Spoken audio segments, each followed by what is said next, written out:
जाती है। Welcome dear students, आज की क्लास में हम डिस्कस करेंगे एसबीआई फिनोटाइप क्या होता है, एसबीआई बेस्ड स्क्रीनिंग क्या होती है एंड M13 फेज फैक्टर को हम डिटेल में डिस्कस करेंगे। इसके क्या एडवांटेजेस है, क्या डिसएडवांटेजेस होते हैं, एक इंपॉर्टेंट टॉपिक है ये। इसके ऊपर आपका शॉर्ट नोट भी बन जाता है एंड लॉन्ग क्वेश्चन में भी क्लोरिंग वेक्टर में इसको पूछा जाता है। इसके साथ ही स्टूडेंट्स, बायोटेक्नोलॉजी में हम जो भी टॉपिक्स पढ़ रहे हैं सभी टॉपिक्स के ऊपर हम कुछ इंपॉर्टेंट MCQs को सॉल्व करते हैं, जो कि आपके कंपटीशन को ध्यान में रखते हुए मैंने यहाँ पर लिए हैं। इससे आपको पता लगेगा कि बायोटेक्नोलॉजी के सिलेबस में से कंपटीशन में किस तरह के क्वेश्चंस पूछे जाते हैं। बायोटेक्नोलॉजी आपके कंपटीशन का एक इम्पॉर्टेंट पार्ट होता है।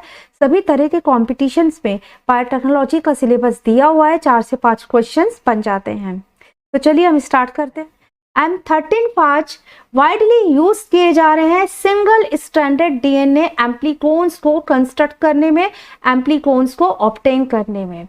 ये जो सिंगल स्टैंडर्ड डीएनए होते हैं ये बहुत इंपॉर्टेंट होते हैं डीएनए सीक्वेंसिंग में, जीन सीक्वेंसिंग के लिए वाइडली यूज किया जा रहा है इनको। इसलिए M13 फेज बेस्ड वेक्टर्स आजकल एम्प्लीकोन्स को बनाने के लिए बहुत ही इंपॉर्टेंट क्लोनिंग व्हीकल्स के जैसे काम में लिए जा रहे हैं। M13 फेज के इंपॉर्टेंट कैरेक्टरिस्टिक फीचर्स क्या हैं वो हम देख लेते हैं। M13 एक फिलामेंटस फेज है जो कि ई कोलाई को इन्फेक्ट करता है, मीन्स इसका जो होस्ट है वो ई कोलाई बैक्टीरिया होता है। इसको सबसे पहले आइसोलेट किया था हॉफश्नीडर ने 1963 में म्यूनिच में एक वेस्ट वाटर लेक से इसको आइसोलेट किया था और इसीलिए जो इसका नाम है वो M13 दिया गया, क्योंकि इसको म्यूनिच से हॉफश्नीडर ने आइसोलेट किया था। ये जो फेज होता है इसका लेंथ होती है 895 nm एंड 6 nm इसका डायमीटर होता है। इसका जो साइज है बहुत कम है, तो इसलिए इसको हम स्किनी फाज भी कहते हैं, फिलामेंटस फाज भी है और ये फाइब्रस फाज के नाम से भी जाना जाता है। ये जो फाज है इसमें बाहर एक प्रोटीन का कैप्सिड कोट प्रेजेंट होता है जो कि एंक्लोज किए रहता है इसके जीनोम को, एंड फाज का genome single stranded circular DNA होता है। जीनोम का जो साइज है 6.4 kb लेंथ है, तो एक छोटे साइज का डीएनए मॉलिक्यूल है जो कि सिंगल स्ट्रैंडेड होता है। जीन की सीक्वेंसिंग, फाज के जीन की सीक्वेंसिंग सैंजर द्वारा की गई थी 1982 में। अगर हम M13 फाज का स्ट्रक्चर देखें तो कुछ इस तरह से इसका स्ट्रक्चर होता है। ये इसका सर्कुलर डीएनए जो कि सिंगल स्ट्रैंडेड है। डीएनए एंक्लोज रहता है प्रोटीन कैप्सिड के द्वारा। इसके जो प्रोटीन कोड्स होते हैं, प्रोटीन कोड्स के 2 मेजर टाइप्स हैं, ठीक है। 2 टाइप्स में, एक होते हैं मेजर प्रोटीन्स और एक होते हैं माइनर प्रोटीन्स। तो ये जो आपको दिखाई दे रहे हैं रेड में, ये जो है ये मेजर प्रोटीन है जो कैप्सिड का मेजर पोर्शन बनाते हैं, ठीक है। ये मेजर प्रोटीन्स होते हैं।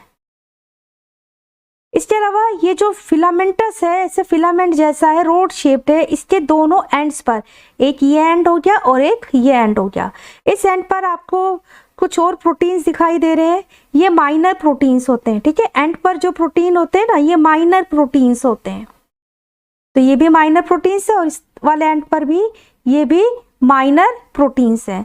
यहाँ पर जो आपको दिखाई दे रहे हैं ये जो ग्रीन कलर के ये दिखाई दे रहे हैं, ठीक है। ये जो माइनर प्रोटीन है इनको हम P6 प्रोटीन कहते हैं, ठीक है। ये P6 प्रोटीन है और ये जो ब्लैक कलर के दिखाई दे रहे हैं ये P3 प्रोटीन्स है।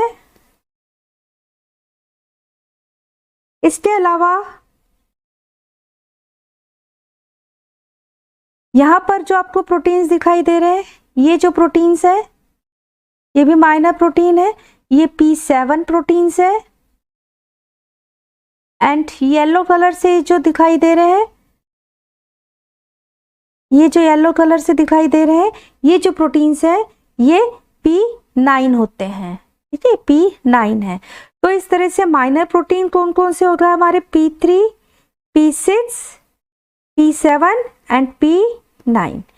जहाँ पर ये P3 protein and P6 protein है इस साइड से ये अपने होस्ट में एंटर करता है, ठीक है। इस वाली साइड से ये होस्ट में एंटर करेगा। ये जब फाज होता है M13 फाज में यहाँ पर कुछ और प्रोटीन्स भी होते हैं जिसको हम पायलट प्रोटीन कहते हैं, ठीक है, पायलट प्रोटीन कहते हैं। तो माइनर प्रोटीन्स कितने हो गए, P3, P6, P7, P9, ठीक है, आपको ध्यान रखना है 3, 6 एक साइड में, 7, 9 दूसरे एंड पर है, एंड पायलट प्रोटीन जहाँ पर होते हैं, जहाँ पर protein P3 and protein P6 है, वहां से ये अपने होस्ट में एंटर करता है। ये जो फाज होता है, ये फाज सभी ई कोलाई सेल को इन्फेक्ट नहीं करता, ये केवल उन्हीं ई कोलाई सेल को इन्फेक्ट करता है जिनके पास में सेक्स पाइलस होता है, ठीक है। ये सेक्स पाइलस के थ्रू बैक्टीरियल सेल में अपने होस्ट में इन्फेक्ट करता है। सेक्स पाइलस पिलाई है, पाइलस है, जिसके थ्रू दो बैक्टीरियल सेल कॉन्जुगेट करती हैं, ठीक है। तो इस तरह से पाइलस के थ्रू क्या होता है, दो बैक्टीरियल सेल आपस में कॉन्जुगेट करती है, दो बैक्टीरियल ई कोलाई है, और इस पाइलस के थ्रू एक बैक्टीरियल सेल का जीनोम दूसरी बैक्टीरियल सेल में जाता है, ठीक है। जो बैक्टीरियल सेल डोनेट करती है, जीनोम ट्रांसफर करती है, उसको हम कहते हैं F+, या इसको हम मेल भी कंसीडर करते हैं, और जिसमें HFR फैक्टर या F फैक्टर नहीं होता उसको हम F- स्ट्रेन, और इनको हम फीमेल के जैसे भी कंसीडर करते हैं। तो इसका मतलब है कि जो M13 फेज होता है, ये M13 फेज ओनली F+ या HFR फैक्टर रखने वाली या मेल ई कोलाई सेल को ही इन्फेक्ट करेगा, ठीक है। ये सभी ई कोलाई सेल्स को इन्फेक्ट नहीं करता। तो एक इसमें ये इंपॉर्टेंट है। ये हो गया फाज की स्ट्रक्चर, ठीक है। प्रोटीन्स आपको याद रखने, मेजर प्रोटीन्स है, इनको हम G3 प्रोटीन्स भी कहते हैं। ये मेजर होते हैं क्योंकि मेन जो प्रोटीन कैप्सिड बना होता है वो इन प्रोटीन्स का बना होता है। इसके अलावा माइनर प्रोटीन्स होते हैं, माइनर प्रोटीन्स में P3, P6, P7, P9 and pilot proteins हो गए। P3, P6 जहाँ पर होते हैं उस साइड पायलट प्रोटीन्स पाए जाते हैं, और इससे ये अपने कंपेटिबल पाइलस को रिकॉग्नाइज करता है, एंड उसके द्वारा ये फाज जो है बैक्टीरियल सेल में एंटर करता है, ठीक है। ये फाज जीनोम का डायग्राम है, सिंगल स्ट्रैंडेड सर्कुलर DNA। यहाँ पर ओरिजिन ऑफ रेप्लिकेशन के लिए साइट है, ये साइट है ओरिजिन ऑफ रेप्लिकेशन के लिए, ये साइट है ओरिजिन ऑफ रेप्लिकेशन के लिए। यहाँ पर पोजीशन है gene 2, this is gene 5, gene 7, gene 8, gene 7 and gene 8 के बीच में जीन 9 इंसर्टेड है, then gene 3, gene 6, gene 1 and gene 4। Phage में जीन की जब सीक्वेंसिंग की गई तो देखा गया कि जो इसका जीनोम है लगभग 10 जीन्स के लिए कोड करता है, ठीक है। जीन सीक्वेंसिंग के द्वारा ये देखा गया कि इसका जो जीनोम है वो टोटल 10 जीन को कोड करता है। फाज जीनोम 10 जीन्स को कोड करता है। Gene 3rd, 6th, 7th, 8th and 9 ये एनकोड करते स्ट्रक्चरल प्रोटीन को, याद कर लेना, बहुत इंपॉर्टेंट है। कौन कौन से gene, 3rd, 6th, 7th, 8th and 9 ये एनकोड करते स्ट्रक्चरल प्रोटीन्स को। Structural proteins means capsid forming proteins, ठीक है, कैप्सिड फॉर्म करने वाले प्रोटीन्स, जिसमें मेजर प्रोटीन्स भी आ गए एंड माइनर प्रोटीन्स भी आ गए। इसमें जो जीन 3rd होता है ये मेजर प्रोटीन को एनकोड करता है, ठीक है। इसके अलावा 7th है, 8th है, 9th है, ये माइनर प्रोटीन्स को एनकोड करेंगे। Gene 2nd, 5th and gene 10th ये फाज के DNA रेप्लिकेशन के लिए इंपॉर्टेंट होते हैं। Gene 1st, 4th, 7th and 9th ये एनकोड करते हैं ऐसे प्रोटीन्स को, ऐसे प्रोडक्ट्स को जो कि फाज के असेंबली एंड सिक्रेशन के लिए ज़रूरी हैं। जब फाज होस्ट में एंटर करेगा तो वहाँ पर रेप्लिकेट होगा। रेप्लिकेशन के लिए कौन कौन से जीन इंपॉर्टेंट है, gene 2nd, 5th and 10th ये जीन्स रेप्लिकेशन में काम करते हैं। इसके अलावा gene 4th, 7th and 9th ये फाज की असेंबली एंड सिक्रेशन में हेल्प करते हैं। जब फाज अपने इन्फेक्टेड होस्ट सेल से सिक्रेट होगा, अपने नए फाज पार्टिकल्स बनाएगा, तो वहां पर जो जीन्स काम आते हैं वो होते हैं first, fourth, seventh and ninth genes. अब होस्ट के अंदर क्या होता है ये हम देखते हैं। ये कोई बैक्टीरियल सेल है, this one is genome of bacterial cell. ये पाइलस, जो फाज होता है वो पाइलस के थ्रू ही एंटर करता है, ठीक है। ये मेजर प्रोटीन्स है,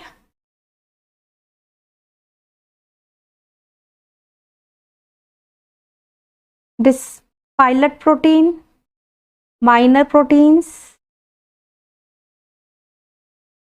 यहाँ भी कुछ माइनर प्रोटीन्स है। ये फाज जो है इस पाइलस के थ्रू एंटर करेगा, ठीक है। जब ये फाज बैक्टीरियल सेल के अंदर एंटर कर जाता है तो ये जो इसके मेजर प्रोटीन्स होते हैं ना, ये बैक्टीरियल सेल की प्लाज्मा मेम्ब्रेन पर एम्बेडेड हो जाते हैं, ठीक है। प्लाज्मा मेम्ब्रेन की जो इनर सरफेस होती है उस पर ये एम्बेडेड हो जाते हैं। Major proteins embedded inside the inner plasma membrane, ठीक है। तो इस तरह से अब फाज जो है अंदर आ गया, प्रोटीन्स इसके एम्बेडेड हो गए हैं। अब ये फाज बैक्टीरियल सेल के अंदर एक सर्कुलर जीनोम में कन्वर्ट हो जाता है। ये जो सर्कुलर जीनोम है जो कि फाज का ओरिजिनल जीनोम होता है, इसको हम प्लस स्ट्रैंड कहते हैं, ठीक है। फाज जीनोम होस्ट सेल के अंदर आने के बाद जो इसका सिंगल स्ट्रैंडेड डीएनए है ये एक्ट करता है एज ए टेम्पलेट के जैसे, और ये अपना एक कॉम्प्लीमेंट्री स्ट्रैंड को सिंथेसाइज कर लेता है, जिससे कि ये एक नॉर्मल डबल स्ट्रैंडेड डीएनए में कन्वर्ट हो जाता है, ठीक है। क्या हुआ, फाज ने इन्फेक्शन किया, पाइलस के थ्रू फाज अंदर आया, जो इसके प्रोटीन्स होते हैं वो प्लाज्मा मेम्ब्रेन की इनर सरफेस पर एम्बेडेड हो जाते हैं, वहीं पर रह जाते हैं। एंड फाज का जो सर्कुलर डीएनए है वो एज ए टेम्पलेट काम करता है और अपना एक कॉम्प्लीमेंट्री स्ट्रैंड को सिंथेसाइज कर लेता है, और इस तरह से ये डबल स्ट्रैंडेड डीएनए में कन्वर्ट हो जाता है। ये जो डबल स्ट्रैंडेड डीएनए है जो कि रेप्लिकेशन का प्रोडक्ट होता है, रेप्लिकेशन के द्वारा बना है, इसको हम रेप्लिकेटिव फॉर्म कहते हैं, ठीक है। तो बैक्टीरियल सेल के अंदर हमारे को क्या मिलती है, एक रेप्लिकेटिव फॉर्म मिलती है। ऐसे एक डबल स्ट्रैंडेड डीएनए हमारे को बैक्टीरियल सेल के अंदर मिलता है, ठीक है। जो ओरिजिनल वाला होता है उसको हम कहते हैं प्लस स्ट्रैंड, और जो नया सिंथेसाइज्ड है वो हो जाता है माइनस स्ट्रैंड। ये जो रेप्लिकेटिव फॉर्म है ये बैक्टीरियल जीनोम के साथ में इंटीग्रेटेड नहीं होती है, बल्कि ये रेप्लिकेट करती है rolling circle mode of replication के द्वारा। Rolling circle mode of replication को हम यहाँ पर डिस्कस नहीं कर रहे, हम ब्रीफली थोड़ा सा समझ लेते हैं। जस्ट सपोज ये हमारा एक डबल स्ट्रैंडेड डीएनए है। रोलिंग सर्किल रेप्लिकेशन में होता क्या है, ये है बैक्टीरियल सेल। बैक्टीरियल सेल की रेप्लिकेशन मशीनरी को फाज जो है यूज में लेता है। यहाँ पर एंजाइम आया, रैप ए एंजाइम, इसने कट लगाया। कट लगाने के बाद में ये एक साइट हो गई और एक ये दूसरी साइट हो गई। ये है 3-OH जो कि प्राइमर के जैसे काम करेगा, और ये 5- फास्फेट साइट। अब कोई दूसरा एंजाइम आता है, डीएनए पॉलीमरेज एंजाइम, इस 3-OH प्राइमर पर जुड़ जाएगा। डीएनए पॉलीमरेज 3 आया, यहाँ पर हेलिकेज जुड़ा। हेलिकेज क्या करेगा, इसकी अनवाइंडिंग करेगा, ठीक है। ये वाला जो हमारा प्लस स्ट्रैंड है, ठीक है, आप यहाँ देखिए प्लस स्ट्रैंड जो है इस पर कट लगा है और ये अब अनवाइंड होना शुरू हो जाएगा, ये खुलेगा, ठीक है। ये समझिए आप ऐसे ही घूम रहा है और ये खुल रहा है। इसके ऊपर SSB प्रोटीन जुड़ जाते हैं, ठीक है, और इस तरह से ये पूरा घूमता हुआ यहाँ तक आ गया, ठीक है। अपना कॉम्प्लीमेंट्री स्ट्रैंड बना लिया। तो प्लस स्ट्रैंड का कॉम्प्लीमेंट्री स्ट्रैंड बन गया। तो इस तरह से एक बैक्टीरियल सेल के अंदर ये जो फाज था इसकी रेप्लिकेटिव फॉर्म है, इसने अपना एक और स्ट्रैंड को रेप्लिकेट कर लिया। रेप ए प्रोटीन डिटैच हो जाता है, जो गैप्स होते हैं वो फिल्ड हो जाते हैं, ठीक है, गैप की फिलिंग हो जाएगी। ये जो नया रेप्लिकेटिव स्ट्रैंड बना है ये भी अब एज ए टेम्पलेट काम करेगा, ठीक है, ये भी एज ए टेम्पलेट काम करेगा और ये भी फिर अपना एक नया स्ट्रैंड बना लेगा, ठीक है। नया स्ट्रैंड बनाने के लिए क्या करता है, ये अंदर की ओर इन्वर्टेड होगा, ठीक है। आई होप स्टूडेंट्स आपने रेप्लिकेशन के प्रोसेस को पढ़ा हुआ है, प्रोकैरियोट्स में किस तरह से होता है एंड यूकैरियोट्स में रेप्लिकेशन किस तरह से होता है। तो यहाँ पर हम डिटेल में नहीं पढ़ रहे, लेकिन रोलिंग सर्कल रेप्लिकेशन क्या होता है कि निक जनरेट हुआ, जो प्लस स्ट्रैंड था, ठीक है, रैप ए प्रोटीन आया, उसने निक जनरेट किया, देन डीएनए पॉलीमरेज 3' प्राइमर जैसे काम करता है, इसके ऊपर अटैच हो गया एंड हेलिकेज अटैच हुआ 5' साइड पर, देन इसकी अनवाइंडिंग हुई, एसएसबी प्रोटीन्स जुड़ जाते हैं, देन ये अपने अकॉर्डिंगली कॉम्प्लीमेंट्री स्ट्रैंड को सिंथेसाइज करना स्टार्ट कर देता है। तो ये बता रखे ये जो है न्यूक्लियोटाइड अटैच्ड है, ठीक है, ये न्यूक्लियोटाइड बता रखे अटैच किए हुए हैं। तो इस तरह से एक पूरा प्लस स्ट्रैंड का कॉम्प्लीमेंट्री स्ट्रैंड तैयार हो जाता है। जैसे ही ये रोल करता हुआ यहाँ तक पहुँच जाता है 5' एंड तक, टर्मिनेशन आ जाता है एंड रैप ए डिटैच हो जाता है एंड दोनों जो गैप्स हैं, निक्स हैं, वो फिल्ड हो जाते हैं।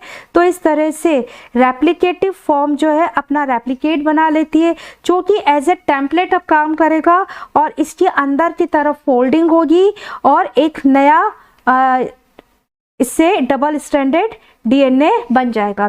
तो इस तरह से जो इन्फेक्टेड होस्ट होती है, इन्फेक्टेड होस्ट के अंदर बैक्टीरियल जीनोम के अलावा हमारे को कई सारे रेप्लिकेटिव फॉर्म मिलते हैं, ठीक है, कई सारे यहाँ पर रेप्लिकेटिव फॉर्म मिल रहे हैं। यहाँ पर ये जो रेप्लिकेटिव फॉर्म है ये बैक्टीरियल जीनोम के साथ में इंटीग्रेटेड नहीं हो रहे हैं, ये हमारा है बैक्टीरियल जीनोम, ये इसके साथ में इंटीग्रेटेड नहीं हुए, ये सेपरेट है, ठीक है। तो अब ये क्या करते हैं, ये बैक्टीरियल जीनोम को कोई हार्म नहीं कर रहे, बैक्टीरियल सेल का लाइसिस नहीं करते हैं, लेकिन चूंकि ये बैक्टीरिया की प्रोटीन का यूज में ले रहे हैं, ये बैक्टीरिया की रेप्लिकेशन मशीनरी का यूज में ले रहे हैं, तो जो होस्ट सेल होती है हमारी, जो ई कोलाई बैक्टीरिया होता है वो वीक हो जाता है, ठीक है, वो कमजोर हो जाता है। तो ये जो रेप्लिकेशन, रोलिंग सर्कल रेप्लिकेशन है, ये कई टाइम तक चलता रहता है, जब तक कि जो रेप्लिकेटिव फॉर्म है इनका नंबर होस्ट सेल के अंदर 200 से 300 तक नहीं हो जाता, ठीक है। जब इनका नंबर, रेप्लिकेटिव फॉर्म का नंबर 200 से 300 का हो जाता है तो फिर ये क्या करते हैं, अब ये स्विचिंग करना स्टार्ट कर देते हैं, ठीक है। अब ये रेप्लिकेटिव फॉर्म नहीं बनाएंगे, ये अब स्विच कर जाते हैं। स्विचिंग करने में क्या होता है, यहाँ पर डायग्राम से आप देखिए, इस तरह से इनका लाइफ साइकिल चल रहा है, ठीक है। इन्फेक्शन हुआ, ये हमारा फाज है M13 फाज, इन्फेक्ट किया पाइलस के थ्रू, ये अंदर एंटर हुआ और इसने अपना प्लस स्ट्रैंड जो इसका जीनोम है वो होस्ट के अंदर आ गया, अपनी रेप्लिकेटिव फॉर्म बनाता है and rolling circle mechanism start हो जाता है। रोलिंग सर्कल मैकेनिज्म के लिए जो जीन इंपॉर्टेंट है, P second gene and P 10th gene होते हैं, ठीक है। और रोलिंग सर्कल रेप्लिकेशन कब तक चलता रहता है, जब तक कि होस्ट सेल के अंदर जो रेप्लिकेटिव फॉर्म है इनका नंबर 200 से 300 तक नहीं हो जाता। इस स्टेज में क्या होता है कि जो रोलिंग सर्कल मैकेनिज्म के द्वारा रेप्लिकेटिव फॉर्म बनती है, उस समय तक जो P5 जीन है, ठीक है, आप याद रखिएगा, P5 जो जीन है इसके प्रोडक्ट की कंसंट्रेशन कम होती है, ठीक है, इसकी प्रोडक्ट की जो कंसंट्रेशन है वो कम होती है, ये प्रोडक्ट लेस कंसंट्रेशन में प्रेजेंट होता है। जब तक कि P5 का जो प्रोडक्ट है ये लेस कंसंट्रेशन में प्रेजेंट होगा, रोलिंग सर्कल रेप्लिकेशन चलता रहता है एंड बैक्टीरियल सेल के अंदर रेप्लिकेटिव फॉर्म बनती रहती हैं। जैसे ही P5 की प्रोडक्ट कंसंट्रेशन बढ़ जाती है, P5 जीन का जो प्रोडक्ट है इसकी कंसंट्रेशन हाई हो जाती है। इसके कंसंट्रेशन हाई होने पर क्या होता है कि अब ये जो प्लस स्ट्रैंड है, ये प्लस स्ट्रैंड अपना रेप्लिकेटिव नहीं बनाता, मीन्स अब ये टेम्पलेट के जैसे काम करना छोड़ देता है। और ये जो है इसके ऊपर कुछ और प्रोटीन्स, मॉर्फोजेनेटिक सिग्नल देने वाले प्रोटीन्स, माइनर प्रोटीन्स एंड जो प्रोटीन्स इसकी बैक्टीरियल सेल की प्लाज्मा मेम्ब्रेन में छूट गए थे, वो प्रोटीन अब इस स्ट्रैंड के ऊपर असेंबल्ड होना स्टार्ट हो जाते हैं। ठीक है, जैसे कि आप इस डायग्राम में देख रहे हैं, है ना। P5 की कंसंट्रेशन जैसे ही हाई होती है, P5 जीन जो प्रोडक्ट बनाता है उसकी कंसंट्रेशन जैसे ही हाई होती है, तो क्या करता है कि ये जो प्लस स्ट्रैंड होता है अब ये अपना रेप्लिकेटिव फॉर्म नहीं बनाएगा। अब इसके ऊपर क्या होता है, प्रोटीन्स की असेंबली होनी स्टार्ट हो जाती है। और ऐसे प्रोटीन्स जो कि प्लाज्मा मेम्ब्रेन की साइट पर छूट गए थे, जब फाज ने एंटर किया था, यहाँ पर रह गए थे, तो वो प्रोटीन्स अब इसके ऊपर असेंबल्ड होने लगते हैं। साथ ही माइनर प्रोटीन्स बनने लगते हैं, जिसमें कि याद रखना है आपको P7 जो प्रोटीन है वो होस्ट सेल के अंदर बनता है। ठीक है, इनकी असेंबली होती है और P7 प्रोटीन के कारण मॉर्फोजेनेटिक सिग्नल देने वाले प्रोटीन्स बनते हैं। इस मॉर्फोजेनेटिक सिग्नल को देखो आज से दिखा रखा है ट्यूब के जैसी स्ट्रक्चर में, इसको यहाँ पर डायग्राम में दिखा रखा है। ठीक है, ये ट्यूब जैसी स्ट्रक्चर है, इस तरह से ये ट्यूब जैसी स्ट्रक्चर बनाता है। तो मॉर्फोजेनेटिक सिग्नल देने वाले प्रोटीन्स बनते हैं जो कि मेनली P7 जीन के द्वारा बनते हैं। और जब ये प्रोटीन्स इस प्लस स्ट्रैंड के ऊपर असेंबल्ड हो जाते हैं, तो ये जो फाज होता है अब इसी पाइलस के थ्रू, ठीक है, F पाइलस के थ्रू ये कल्चर में सिक्रेट होना स्टार्ट कर देता है। और इस तरह से एक बैक्टीरिया की जनरेशन में नियर अबाउट 1000 पाइलस जो है वो सिक्रेट हो जाते हैं। 1000 पाइलस हमारे को मिल जाते हैं। और एक इन्फेक्टेड बैक्टीरियल सेल में 200 से 300 रेप्लिकेटिव फॉर्म मिल सकती हैं। ठीक है, रिलीज होने के बाद ये रिलीज हो गया, रिलीज होने के बाद ये फिर कोई दूसरी बैक्टीरियल सेल को, नई बैक्टीरियल सेल को इन्फेक्टेड करता है। M13 की जो रेप्लिकेटिव फॉर्म होती है ये इंपॉर्टेंट होती है क्लोनिंग वेक्टर को डिजाइन करने के लिए। इसका यूज किया जाता है क्लोनिंग वेक्टर्स में। फर्स्ट जो इसका इंपॉर्टेंस है, ये जो रेप्लिकेटिव फॉर्म है ये प्लाज्मिड के जैसे बिहेव करती है। जैसे हमारा प्लाज्मिड होता है डबल स्टैंडर्ड होता है, जिसके पास में एक ओरिजिन ऑफ रेप्लिकेशन होता है, तो इसके पास भी ओरिजिन ऑफ रेप्लिकेशन होता है, डबल स्टैंडर्ड होता है। तो इसको हम क्लोनिंग वेक्टर के जैसे काम में ले सकते हैं।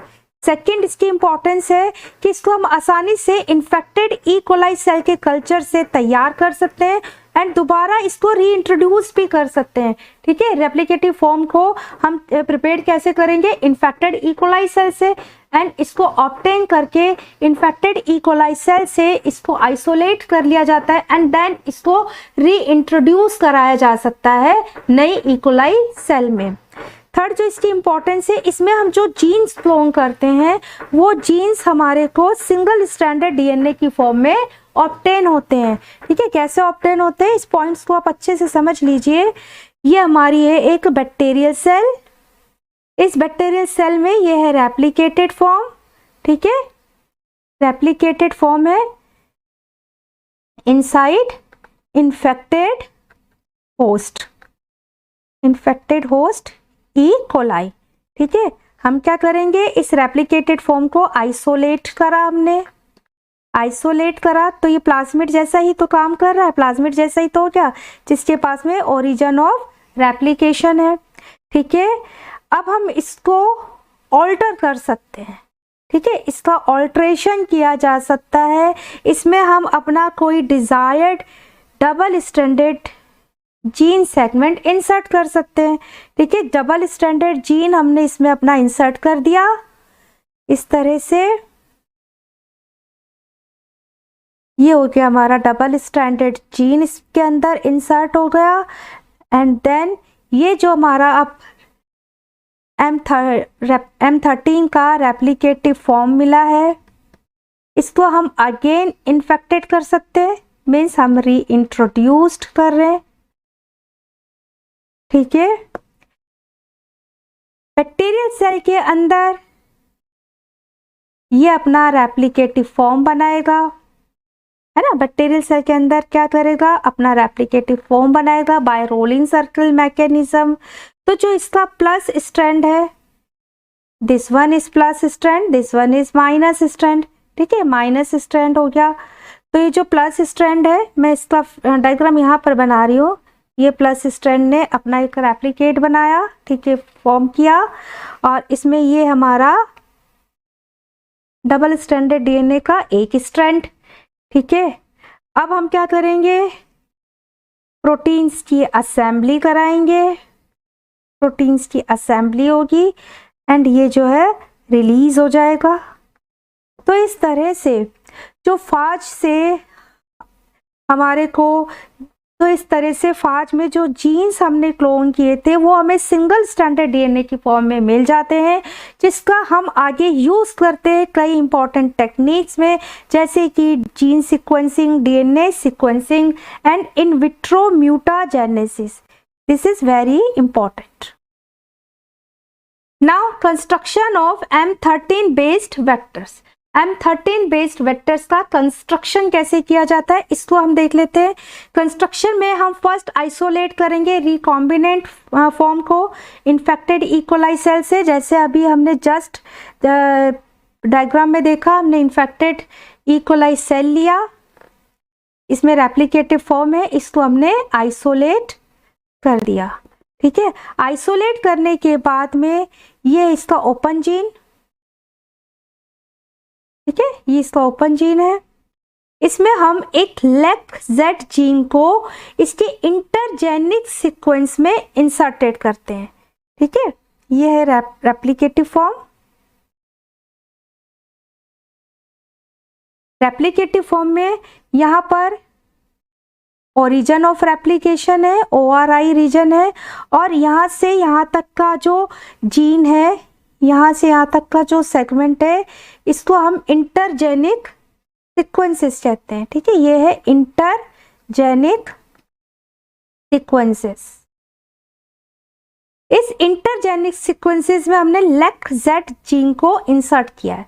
तो यहाँ पर हमने ये इंसर्ट कर दिया LEC-Z जीन। ठीक है, तो जस्ट सपोज यहाँ पर हमने LEC-Z जीन को इंसर्ट कर दिया, ये है कोई ORI।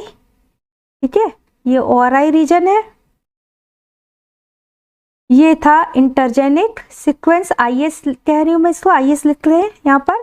ठीक है, इंटरजेनिक सीक्वेंस जिसमें हमने अपने LEC-Z जीन को इंसर्ट कर दिया।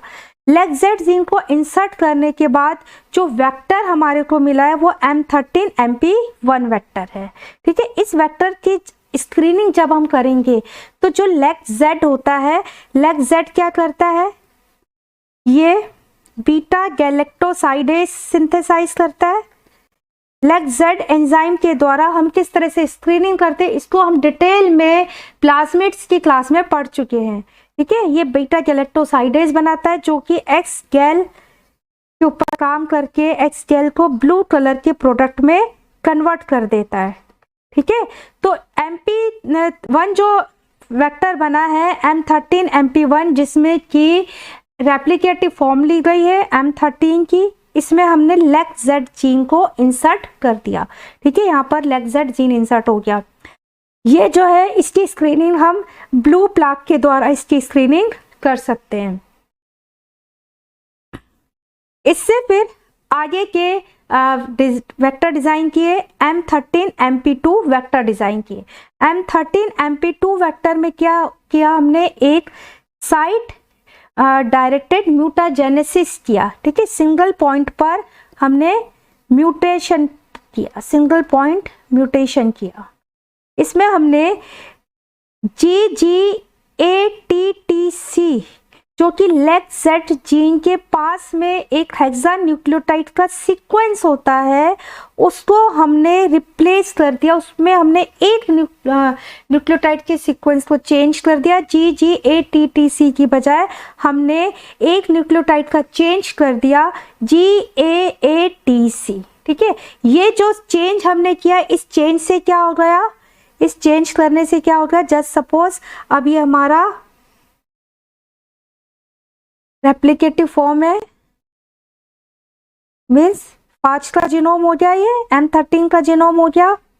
यहाँ पर है हमारी ओरिजिन ऑफ रेप्लिकेशन, ये ORI साइट हो गई।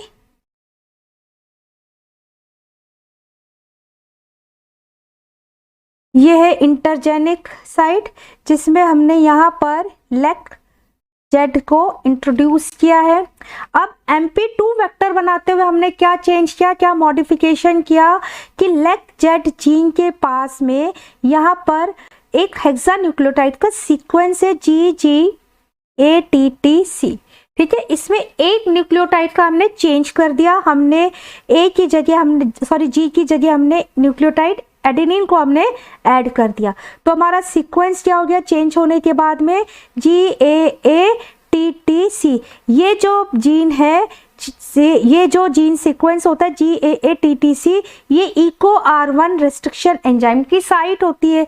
तो इस तरह से हमने यहाँ पर लेक्स जेड जीन के पास में EcoR1 रेस्ट्रिक्शन साइट को हमने ऐड कर दिया। और किसके द्वारा किया, हमने म्यूटाजेनेसिस के द्वारा, जिसके रिजल्टेंट M13MP2 कैटेगरी का एक वेक्टर डिजाइन हुआ। तो ये जो वेक्टर है, ये जो हमारा MP1 वेक्टर बना था, इस MP1 वेक्टर के पास में कोई रेस्ट्रिक्शन साइट नहीं थी, लेकिन यहाँ पर हमने लेक्स जेड जीन के पास में एक रेस्ट्रिक्शन साइट जो कि EcoR1 एंजाइम के लिए, उसको हमने ऐड कर दिया। ठीक है, तो इस तरह से हमने अपने वेक्टर्स को बनाया है। नेक्स्ट जो हमने वेक्टर्स डिजाइन किए, M13 M17 से नेक्स्ट जो हमने वेक्टर बनाया है वो है M13 MP7 वेक्टर। ठीक है, इस वेक्टर में हमने क्या किया है कि जो लेक्स जेड जीन था, इसमें एक पॉलीलिंकर को हमने अटैच कर दिया। ठीक है, जो कि EcoR1 स्टिकी साइट्स को रखता है। ठीक है, इसमें हमने क्या अटैच किया है, एक पॉलीलिंकर को। ये हमारा M13 MP2, this one is ORI intergenic sequences, लेक्स जेड के पास में यहाँ पर है EcoR1 के लिए साइट। अब यहाँ पर हमने क्या किया है, एक पॉलीलिंकर को अटैच कर दिया। ठीक है, पॉलीलिंकर में जो रिस्ट्रिक्शन साइट्स हैं वो है EcoR1 के लिए BAM-H1, SAL1 एंड PST1। ठीक है, तो यहाँ पर इस तरह से जैसे BAM-H1, SAL1, PST1 and EcoR1। तो अगर हम इसका ओपन वो करें तो इस तरह से इसकी हो जाएगी। ठीक है, ये हो गया लेक्स जेड।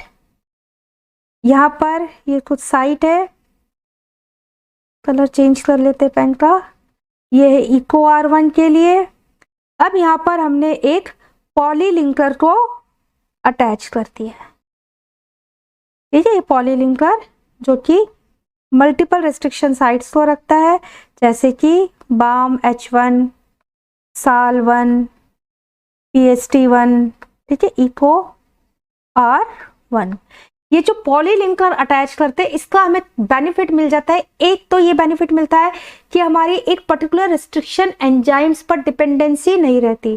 ठीक है, अगर हमारे पास मान लो BAM-H1 नहीं है या BAM-H3 नहीं है, तो हम किसी दूसरे रिस्ट्रिक्शन एंजाइम्स को यूज में ले सकते हैं अपने एक्सपेरिमेंट के लिए।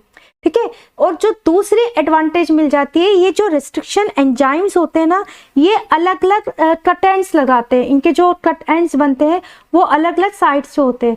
तो इस तरह से हम यहाँ पर अलग अलग जीन्स को इंसर्ट कर सकते हैं, ठीक है। तो इस तरह से हमने एक पॉलीलिंकर को अटैच कर दिया। अब ये जो पॉलीलिंकर अटैच हुआ है, ये पॉलीलिंकर इस तरह से अटैच किया जाता है कि जो LEG-Z जीन का जो रीडिंग फ्रेम है वो ऑल्टर नहीं होती, ठीक है, उसमें चेंज नहीं आता। मीन्स प्रोडक्ट बीटा गैलेक्टोसाइडेज जो है इस LEG-Z जीन के द्वारा बनेगा, ठीक है। तो रीडिंग फ्रेम में ऑल्ट्रेशन नहीं होता, प्रोडक्ट बीटा गैलेक्टोसाइडेज ही बनता है। तो यहाँ पर अब हम नेक्स्ट स्टेप में इसको एज ए क्लोनिंग व्हीकल में यूज कैसे लेते हैं, इसकी स्क्रीनिंग कैसे करते हैं वो हम देख लेते हैं। अब हम इसकी स्क्रीनिंग कैसे करेंगे, ये हमारा M13 MP7 और आजकल तो MP8 9 17 18 सीरीज की जो है वेक्टर्स तैयार हैं, बना लिए गए हैं। ये है इंसर्शनल साइट ORI, LEG-Z,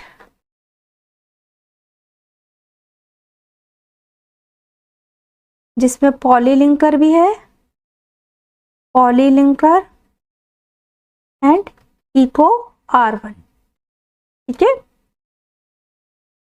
किसी एक सुटेबल रेस्ट्रिक्शन एंजाइम से हम क्लीव कराएंगे। जस्ट सपोज हम इसको ऐसे ओपन कर देते हैं, ऐसे खोल देते हैं, हमने क्लीव कराया, ठीक है। तो ये रेस्ट्रिक्शन एंजाइम से क्लीवेज कराया, तो इस तरह से यहाँ पर कट लग गया। कट लगने के बाद में ये जो LEG-Z एंजाइम था ये अब इंटैक्ट नहीं रहा, ठीक है। LEG-Z ये अब इंटैक्ट नहीं रहा, इंटैक्ट फॉर्म में ये नहीं है, ठीक है। क्या किया हमने, M13 MP7 वेक्टर को लिया, या 18 वेक्टर भी ले सकते हैं, 19 भी ले सकते हैं, ठीक है, जो भी हमारे पास अवेलेबल होता है। इसमें पॉलीलिंकर अटैच है। पॉलीलिंकर में जस्ट सपोज हमने बाम H1 से कट लगाया। जब हम कट लगा देंगे तो मीन्स ये जो हमारा है यहाँ से टूट जाएगा, ठीक है। दो पार्ट्स में ऐसे, दो आर्म्स में, दो सेगमेंट्स में ये टूट गया। और इस तरह से जो LEG-Z पर हमने इंसर्ट किया हुआ था पॉलीलिंकर को, तो अब ये जो LEG-Z है ये भी ब्रेक हो गया, ठीक है। इसका मतलब ये अब इंटैक्ट फॉर्म में नहीं रहा, ठीक है। यहाँ पर अब हम अपना कोई फॉरेन DNA को इंसर्ट कर देंगे। फॉरेन DNA को भी हम सेम रेस्ट्रिक्शन एंजाइम से क्लीव कराते हैं, तो यहाँ पर हमने अपने फॉरेन DNA को इंसर्टेड कर दिया।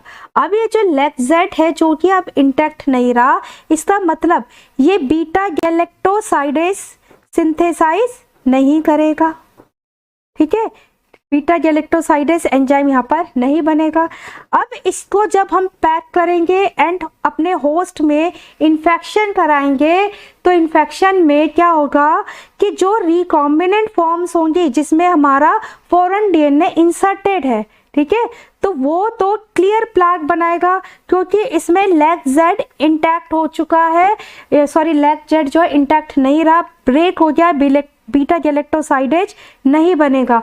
तो जो रिकॉम्बिनेंट फॉर्म्स होंगी ये तो एक्स गाल पर क्लियर प्लाग बनाएंगी, लेकिन जो नॉन रिकॉम्बिनेंट फॉर्म्स होंगी जिसमें ये जो हमारा फॉरेन DNA ये इंसर्टेड नहीं हुआ, हमने रेस्ट्रिक्शन एंजाइम से क्लीव कराया।